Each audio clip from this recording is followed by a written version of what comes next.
Hi everyone, it's Jayne here. How are you today? Look, I want to talk about abandonment because this is video 3, and here are the 10 signs that your relationship might be affected by unresolved abandonment that you felt as a child and maybe even prior to this relationship if you are in one. So here is the very first abandonment issue that you may have in a relationship. Now, don't mistake that the abandonment's from their relationship. It could have been from a previous relationship, but most abandonment issues start in childhood. So please watch my abandonment videos 1 and 2, and that will actually tell you how abandonment starts and what are some of the signs that you've been or you've felt abandoned. And also in those videos, it explains to you that abandonment does not necessarily mean a parent walked out. There are often many reasons why you may have felt abandoned, and this comes to haunt you later on in life. And I've already made 2 videos, part 1 and part 2, so have a look at those. And this is part 3, and we're particularly looking at the abandonment in relationships, romantic relationships, or even relationships with people that you know that you aren't romantically involved with. So I'd like to start off first by actually reading you a definition of abandonment, and I'm going to actually read it from something that I can read off the screen, so bear with me. Abandonment is a feeling of disconnectedness, rejection, and neediness. The aftermath, which is later, of this type of trauma generates a looming fear of not only losing connection with the people you love, but being forced to fend for yourself. Because these anxieties reside deep within the subconscious, many people are unaware that much of their choices are driven by the intent to defend themselves from getting hurt again. So that is a definition of abandonment. So here are 10 signs that your relationships might be affected by unresolved abandonment wounds from the past. So one is you have a hard time letting people in.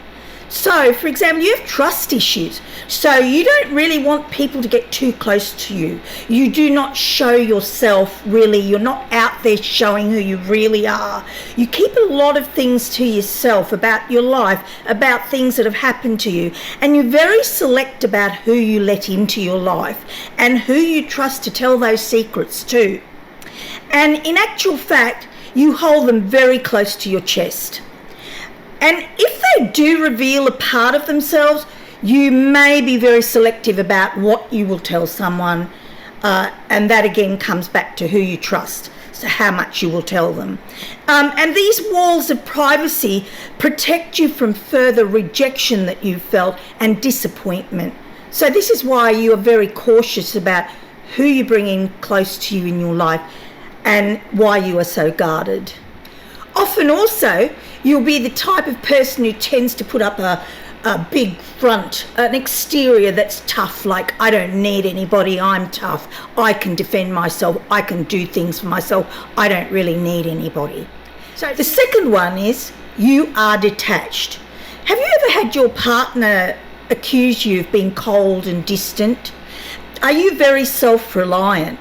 One of the ways people with abandonment issues cope with pain is by disengaging themselves, disengaging them from whatever is causing that pain.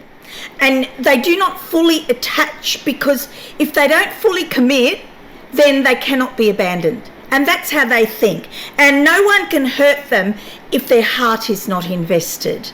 So these people are very counter-dependent, and they do not allow themselves to need anyone. They refuse to depend on others. However, this power play often comes with the price of profound loneliness. So number 3 is they are clingy. They're too clingy. So let's say, for example, you just meet someone, and people with abandonment issues often will jump straight into that relationship.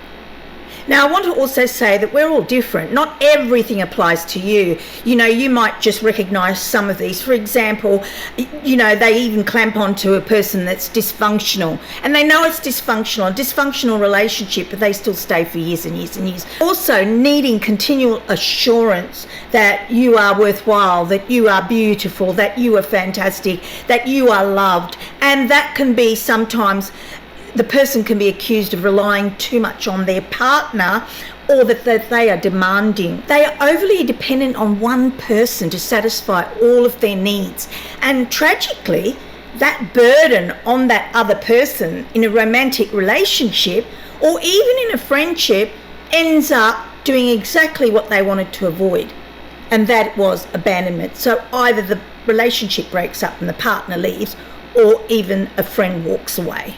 So the number 4 is difficulty in feeling love. So often this makes it really hard for the abandoned individual to actually show affection. They struggle with that, and they have trouble identifying and expressing their emotions. And they often seem detached from their experiences and relationships. They may find it very hard to take a compliment from someone else, or get a hug or comfort from a friend or their partner.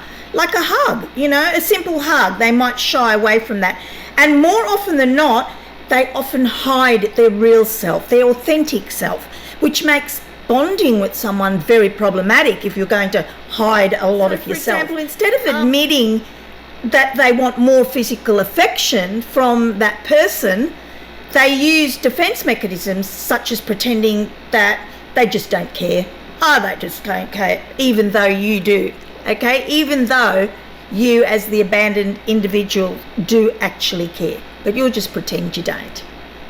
So the 5th one is you are controlling. So people who've been abandoned know about unpredictability, so that things can just happen without them actually being even prepared for it. So what they do is they try to make sure that abandonment does not happen again. Someone who has felt abandonment also fears being out of control of situations. So what they try to do is exert their power over every situation. In other words, everything must be done their way. Or often they micromanage their partner.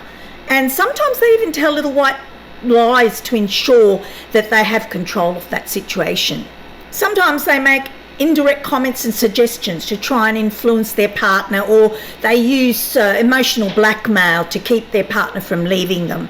They're always thinking of one move ahead. They're always fearful of that person's going to leave them. They're going to once again be abandoned. So often they're overly self-contained, making sure that to the outside world or to their partner or to others that they're in perfect control. That's the way they want to be seen.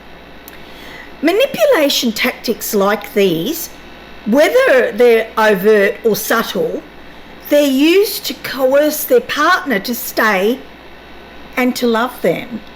And these controlling behaviours increase, especially when the relationship starts to waver and they're once again really getting closer and closer to that fear of abandonment. And now that we've done 1 to 5 of the abandonment issues in a relationship, I'm going to leave it at that, and I'm going to do the second part for the next 5 on another video, because I find that the shorter the video is, the more attention it gets. What I want to say to you before I go is that if you recognise some of these in you, and especially the last one is manipulating, wants to control everything, look, what I'm saying to you is the only way that somebody heals and changes their life and improves their relationships with other people is when we can honestly look at ourselves. And that takes a little bit of courage and a lack of ego. So if you can pop the ego aside and just go, you know what, I'm human.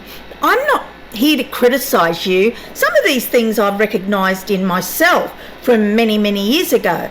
And if I hadn't looked at myself, and if I hadn't been honest with myself, you know, why did some of those things fail for me? If you cannot be honest with yourself, then nothing's going to change. So if you find that, yes, I do, I'm always trying to micromanage my partner, or I am controlling. Now, one of the things that I have to say to you is that it's going to be tough for you. You may not see any of this stuff in yourself. So you need to sit down and really analyse it. It doesn't just happen overnight. And be honest. Think about your partner. Think about yourself with your children. Try to put yourself in the other person's shoes and then analyse the situation. How would I feel if I'm constantly told what I should wear? Now, I have seen that control where someone is constantly telling you how you should dress. Okay, it hasn't personally happened to me. I've got good taste. I'm joking.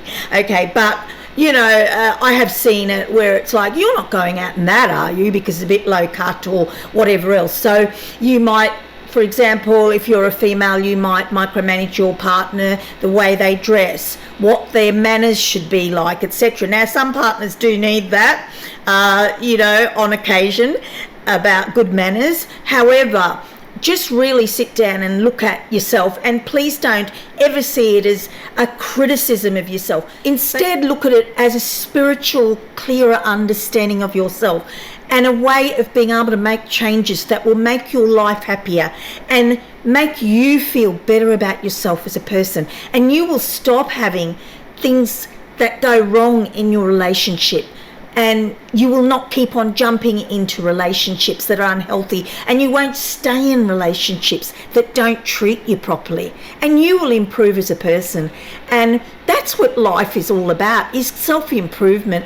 You know, Nirvana is about reaching perfection. Okay, I don't know if you've ever heard of that. Or Maslow's hierarchy of needs in psychology is about what we need to reach complete fulfillment. They start from the very basic needs right up to what we need on each level of this pyramid to get to the top of self-fulfillment and happiness. So what I want to say to you is to please spend the time after watching this video to self-analyse, to look within, and to be able to look within in an honest and spiritual way to improve your life.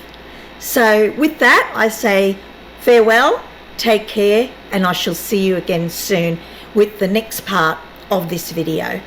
Don't forget to see video 1 and 2 if you haven't seen it, because that can also explain to you why you have reached this point in your life. Take care, everybody. Bye for now.